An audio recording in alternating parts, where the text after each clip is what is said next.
இன்றைக்கி தோட்டத்துக்கு போயிட்டு கூண்டில் ரீசெண்டாக பொறிச்ச வாத்து குஞ்சை வந்து தண்ணி தொட்டியில் கொஞ்சம் நேரம் ஆட விடுறது தான் அந்த ஐடியாவோடு தான் தோட்டத்துக்குள்ள நுழைஞ்சேன்.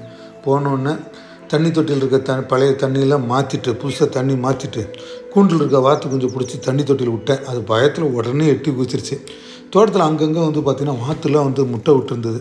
புறாக்களுக்கு வந்து கம்பு பொட்டுக்கள் எல்லாம் தூவிட்டு பக்கத்தில் இந்த புறாக்கள் சாப்பிட்ற அழகை அது இங்கேயும் பறந்து போகிறதெல்லாம் கொஞ்ச நேரம் வேடிக்கை பார்த்துட்டு இந்த வாத்துகள் கோழிகள் பண்ணுற சேட்டையெல்லாம் கொஞ்ச நேரம் அப்படியே உட்காந்து அங்கே அப்படியே ரசிக்கிறது அதெல்லாம் அப்படியே பார்த்துருந்தேன். புறாக்கள் தான் தோட்டத்தில் ஜாலியாக ஆயாக அங்கே இங்கே அப்படியே பறந்துக்கிட்டு இருந்தானுங்க. சரி, தோட்டத்தை கொஞ்சம் சுத்தம் பண்ணி ஊதி பத்து எல்லாம் கொஞ்சம் பற்ற வச்சுட்டு வாத்து ஒரு கூட்டமாக ரொம்ப நேரமாக என்னமோ பேசிகிட்டு இருந்தானுங்க. சரி, நான் அப்போ தான் பார்த்தேன்.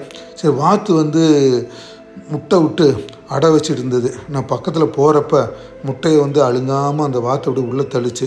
இதெல்லாம் கொஞ்ச நேரம் வேடிக்கையெல்லாம் பார்த்துட்டு கூஸ் வாத்து தண்ணியில் ஆடிட்டு இருந்தான். பார்த்துட்டு கிளம்பிட்டு